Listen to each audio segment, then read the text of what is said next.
अक्सर ऐसा देखा गया है कि जब भी कोई फ्रेशर किसी भी एम्प्लॉयमेंट में जाता है तो उसे बहुत सारी चीज़ों की नॉलेज नहीं होती और वो बिना पूछे, बिना समझे, किसी बात को बिना जाने उस एग्रीमेंट पे साइन कर देता है। और साइन करने के बाद उसे पता चलता है जो उसने क्या क्या कंडीशंस उसमें ऐसे मेंशन थे जिस पे उसने साइन कर दिए, और वो कंडीशन उसे फॉलो ही करने पड़ेंगे। और इन्हीं सब के चलते जब आप एम्प्लॉयमेंट में जाते हो तो आपको बहुत सारी प्रॉब्लम होती है।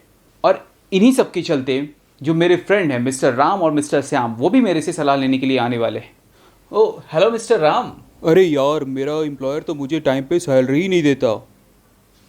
ओहो मिस्टर श्याम।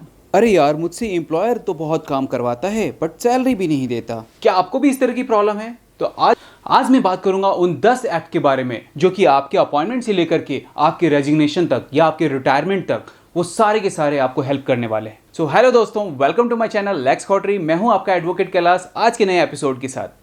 और हाँ, अगर आपको ये वीडियो पसंद आए तो आप इसे लाइक करना, दूसरों को भी शेयर करना ताकि वो भी जान पाएं। और चैनल पे अगर आप नए हो तो चैनल को सब्सक्राइब करना ताकि इस एक्ट से रिलेटेड जो भी एक्सप्लेनेशन होंगे, जो कि डिटेल डिस्कशन होगा, वो भी आप तक पहुंच पाए, आप उसके बारे में भी जान पाए।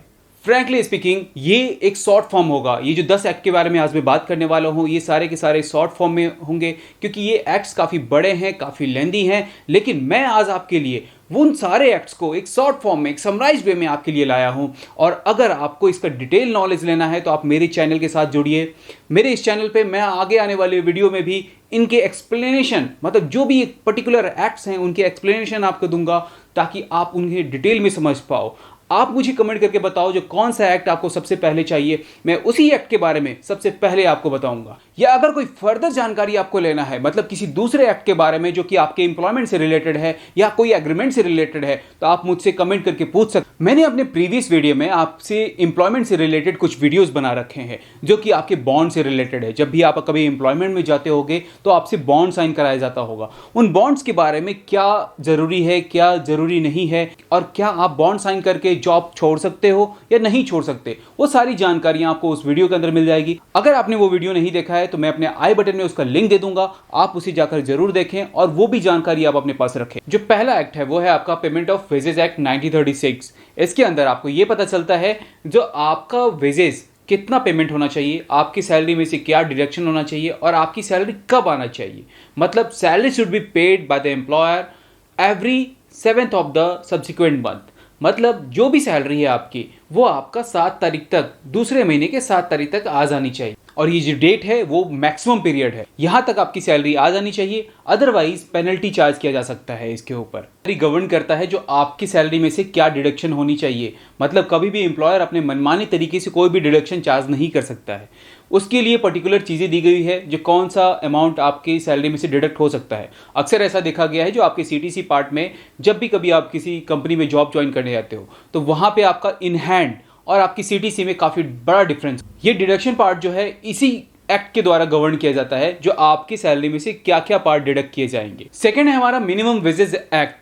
इसके अंदर हमें यह पता चलता है जो मिनिमम आपको सैलरी कितनी मिलेगी। ये स्टेट टू स्टेट वेरी करता है बिकॉज ये एक स्टेट एक्ट है। इसके लिए कुछ कंडीशन है कि आप किस स्टेट में काम कर रहे हो, या आप एक स्किल्ड एम्प्लॉय हो या अनस्किल्ड एम्प्लॉय हो, या आपका डेजिग्नेशन क्या है, और आपका जो जहां भी वर्किंग करने गए हो आप वो इंडस्ट्री क्या है। इन सारी बातों पे ये डिपेंड करेगा जो आपका मिनिमम वेजेस क्या होना चाहिए। अब हम बात करते हैं थर्ड एक्ट की। तो ये एक्ट है आपका इक्वल रेम्युनरेशन। ये एक्ट डिसाइड करता है जो अगर आप सेम पोजीशन पे हो तो आपका कलर, कास्ट या सेक्स के आधार पर आपकी सैलरी अलग अलग नहीं कर सकता कोई। मतलब कोई भी इसमें भेदभाव नहीं लाएगा। जो आपका अगर कलर अलग है या आप एक लड़का एक लड़की हो, तो किसी भी तरह से कोई भी अगर सेम पोजीशन पे है तो उसकी सैलरी डिफर नहीं की जाएगी, उसकी सैलरी सेम रखनी होगी। तो ये एक्ट यही डिसाइड करता है। अब मैं बात करता हूँ फोर्थ एक्ट के बारे में, प्रोविडेंट फंड एक्ट 1952।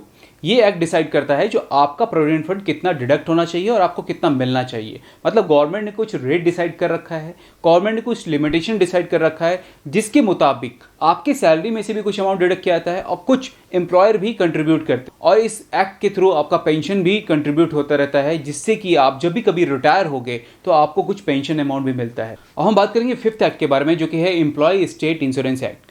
इस एक्ट के अंदर अगर कोई एम्प्लॉयर जिसके यहाँ 10 या 10 से ज़्यादा लोग काम कर रहे हैं, उनके लिए बहुत रिक्वायर्ड है, गवर्नमेंट ने रूल बना रखा है जो वो अपनी एम्प्लॉय के लिए हेल्थ इंश्योरेंस और मेडिकल इंश्योरेंस बनवाए।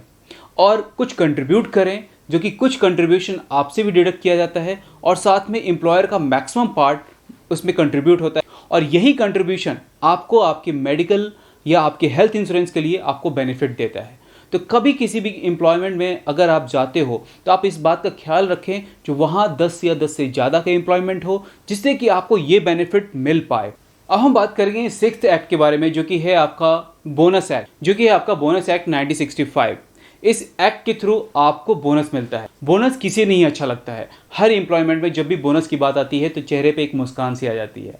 मतलब आपको किसी भी साल ऐसा होता नहीं होगा जो आपको बोनस नहीं मिलता होगा, और अगर नहीं मिलता है तो आप इस एक्ट के बारे में समझ लें, जो आपकी सैलरी में से ही 8.33% का एक मिनिमम डिडक्शन किया जाता है, जो कि आपको बोनस के थ्रू। अगर एम्प्लॉयर 8.33% से ज़्यादा दे रहा है फिर वो आपको अपनी तरफ से दे रहा है, अदरवाइज 8.33% का डिडक्शन आपकी सैलरी में से डिडक्ट किया जाता है। लेकिन अक्सर एम्प्लॉयर 8.33% का जो कंट्रीब्यूशन है सिर्फ वही दे करके अपनी छुट्टी कर लेते हैं।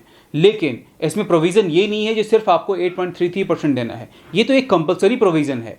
लेकिन साथ में अगर एम्प्लॉयर का बेनिफिट अच्छा है, मतलब प्रॉफिट मार्जिन काफ़ी अच्छा है, तो उन्हें मैक्सिमम 20% तक भी, किसी भी सैलरी का 20% तक उन्हें बोनस देना चाहिए। अब जो 7th एक्ट है वो है ग्रेजुएटी एक्ट 1972। इस एक्ट के अंदर ये मेंशन है जो आपका एक अमाउंट जो कि आपकी सैलरी में इसी डिडक्ट किया जाएगा, अगर आप किसी भी कंपनी के अंदर 5 साल से ज़्यादा अगर वर्किंग हो तो वो अमाउंट आपको फिर मिल जाएगा। ये अमाउंट पॉसिबिलिटी है जो आपकी सैलरी में से ही डिडक्ट किया जाएगा और यही अमाउंट रखा जाएगा। लेकिन अगर आप कभी भी अपनी एम्प्लॉयमेंट में अगर 5 साल से पहले जॉब छोड़ते हो तो ये अमाउंट आपको नहीं मिलेगा। अब हम बात करते हैं 8th एक्ट के बारे में, जो कि है आपका सॉवरेन एस्टेब्लिशमेंट एक्ट। ये एक्ट डिसाइड करता है जो आपका लीव या आपका हॉलिडे क्या होना चाहिए, मतलब with in a financial year जो भी लीव या हॉलिडे मिलता है वो इसी एक्ट के द्वारा डिसाइड किया जाता है, इसी एक्ट में मेंशन किया जाता है। ये भी एक स्टेट एक्ट है और स्टेट टू स्टेट आपका वेरी कर सकता है कि किस स्टेट में कौन सी हॉलिडे होनी चाहिए, ये भी एक स्टेट एक्ट के द्वारा ही डिसाइड किया जाता है। अब हम बात करते हैं 9th एक्ट के बारे में, जो कि है मैटरनिटी बेनिफिट एक्ट। इस एक्ट के थ्रू उन वर्किंग वुमेन्स के लिए बेनिफिट दिया गया है जो कि अपनी प्रेगनेंसी के टाइम में अपना पेड लीव ले सकते हैं।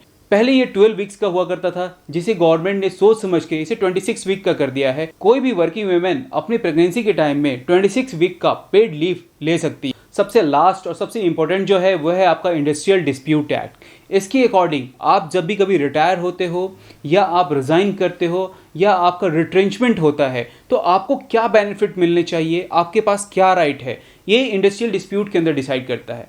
इस एक्ट के अंदर ये भी डिसाइड किया जाता है जो आपको क्या सर्वेंस पैकेज मिलना चाहिए, आपको रिटायरमेंट पे क्या बेनिफिट मिलना चाहिए, या अगर कोई एम्प्लॉयर आपको रिट्रेंच कर रहा है, रिट्रेंचमेंट हो रही है आपकी, तो उस टाइम आपको क्या बेनिफिट मिलना चाहिए। ये सारे के सारे एक्ट आपके लिए था जो कि आपके एम्प्लॉयमेंट में आपको मजबूत करेगा और आपको वो सारे अपने बेनिफिट या अपने सारे अधिकार बताएगा जो आपके पास क्या अधिकार हैं, क्या राइट्स हैं।